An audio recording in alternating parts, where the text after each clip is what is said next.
Сәлем достар, әлеуметтік желілерде жерімізді қорғап, үндемей қалмауға шақырған видеолар таралып жатыр.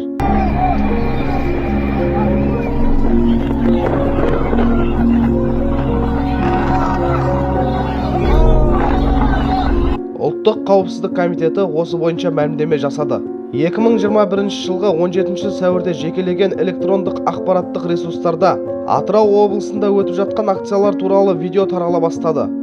Ұлттық қауіпсіздік комитеті бұл ақпараттың шындыққа жанаспайтынын ресми түрде хабарлайды. Әлеуметтік желілерде тараған видеода қалған 2021 оқу-жаттығулары көрсетілген.